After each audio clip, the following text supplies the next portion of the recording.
बात मतलब ये रही कि मेरा पढ़ने में कभी इंटरेस्ट नहीं था, और मेरे पिताजी मुझसे कहते भी थे शुरू से कि पढ़ के कोई कुछ कर नहीं पाया जी। कितनी ये मार्मिक बात है, इसको चौराहों पे लिख देना चाहिए जी। तो उन्होंने मुझसे वो हमेशा कहते थे, इसी बात पे मतलब मेरी माता पिता जी में बड़ा हमेशा से तनाव भी रहा।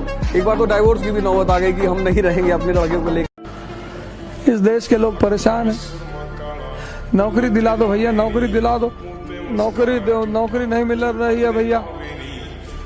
इस देश में शिक्षा का बस एक ही उद्देश्य है, नौकर बनाना, नौकर। और इतने खुश हैं इस देश के लोग नौकर बन के। नौकरी करना बुरी बात नहीं है, बोस साहब ने भी की, रिजाइन कर दिया। हमारे एक मित्र है लखनऊ में, वो डीएसपी थे एमपी में, रिजाइन करके चला आया, बिजनेस शुरू किया, आजकल लखनऊ में होटल्स के मालिक हैं, रेस्टोरेंट्स, बियर बार। शिक्षा का उद्देश्य है जागृत करना, दिमाग को जिंदा करना। जब तुम शक्ति में नहीं हो तो शांति से बैठो, शक्ति इकट्ठा करो, ध्यान करो, योगा करो, दौड़ो, भागो, जिम जाओ। दो ही ताकत के बल पे लड़ोगे, एक शारीरिक ताकत, एक मानसिक ताकत। और कॉन्फिडेंस मोटिवेशनल लेक्चर सुन के नहीं आती, कॉन्फिडेंस ताकत से आती है। उत्साह जो है मोटिवेशन सुन के नहीं आता, उत्साह आता है ताकत से। और ताकत दो है, एक शारीरिक, एक मानसिक। यार तुम लोग को बीरबल वाली समझदारी डेवलप करनी पड़ेगी। अकबर ने उससे कहा कि बीरबल कल मैंने एक सपना देखा। बीरबल ने कहा कौन सा सरकार?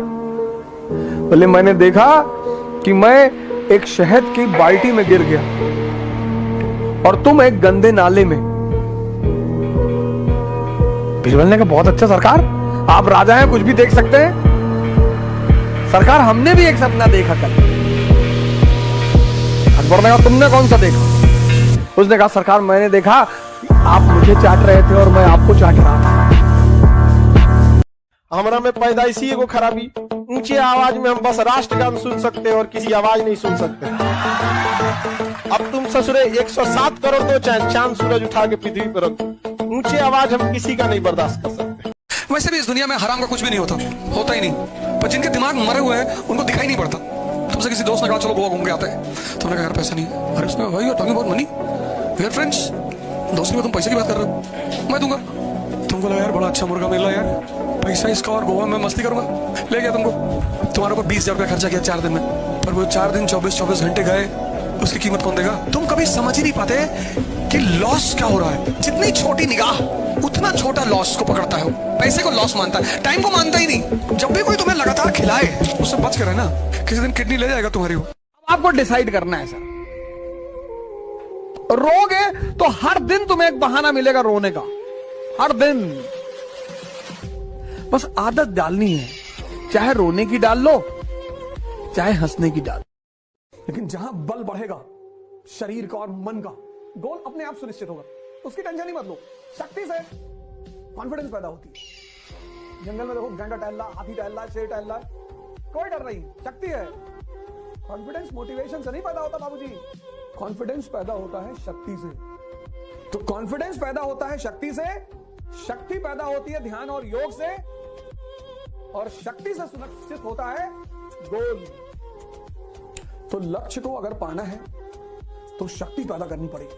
मेरी बेटी है छोटी, उसको 11 नंबर मिले थे 30 में, उसने 11 को 19 कर दिया। तो डर था कि मम्मा डांटेगी, 19 कर दिया, टीचर ने पकड़ लिया और उसको इतना इशू बना दिया, अरे बाप बेईमानी कर रही, फ्रॉड है।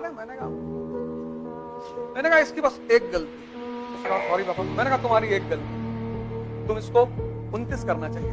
जब बेईमानी ही कर रहे हो तो बेईमानी के बाद जब जलील किए जाओगे तो कम से कम प्राउड फील हो बेईमानी का। यूपी में इतना जातिवाद क्यों है? क्योंकि अभी भी समाज आधुनिक नहीं है, अभी भी अर्थव्यवस्था आधुनिक नहीं है।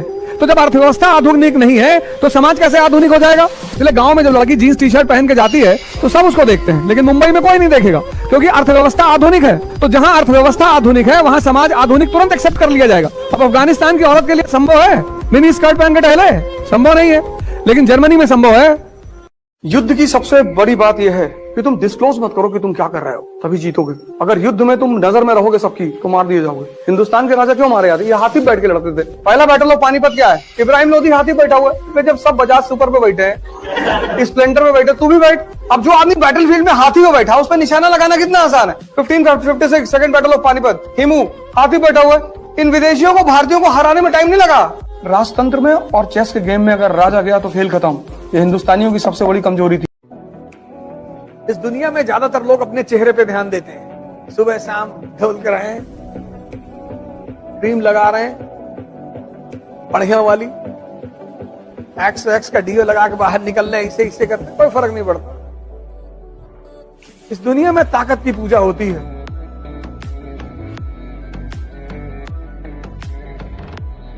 तुम ब्लैक आदमियों के साथ व्हाइट औरतें देखोगे, लेकिन व्हाइट औरतों के साथ, व्हाइट आदमियों के साथ ब्लैक औरत नहीं देखोगे। जहां शक्ति है वहीं कॉन्फिडेंस है, और कोई तरीका नहीं कॉन्फिडेंस पैदा करने का। मोटिवेशन तो नशा है, 4 घंटे रहेगा उतर जाएगा। कॉन्फिडेंस अगर पैदा करना है तो शक्ति पैदा करो, शरीर की और मन की। मुझे कुछ चीजें पता चल गई हैं दुनिया में, उसमें से एक चीज ये पता चली है कि जितना जलोगे उतना निखरोगे, और कोई नियम ही नहीं है ही नहीं। इसीलिए राम ने अपने बेटे को जंगल भेज दिया, यही वजह थी, और कोई वजह थोड़ी थी। जंगल में ऐसा थोड़ी, जंगल में गए छोड़ आए, आश्रम में थे, महल में जन्म नहीं हुआ। तो तुम तो वैसे ही भाग्यशाली हो कि तुम्हारे बहुत सारे लोगों का महल में वैसे ही जन्म नहीं हुआ। राम के पास महल होते हुए उन्होंने अपने बच्चों का जन्म महल में नहीं होने दिया, क्योंकि उनको पता है कि जिसका भी जन्म महल में होगा वो ज्यादातर लोग सुख सुविधाओं में बचपन से इतना डूब जाते हैं। 3 दिन से एसी नहीं है यहाँ पे, लेकिन हमें क्लास लेना है, हमारे बड़े सारे मित्र हैं, एसी नहीं है, नॉट क्लास चले गए। तो हमें कुछ चीजें जीवन में समझ में आ गई। वही मैं तुम लोगों से बार बार कहता हूँ, मैं पढ़ाने वढ़ाना थोड़ी चाहता हूँ यार, ये सब तो किताब में लिखा है।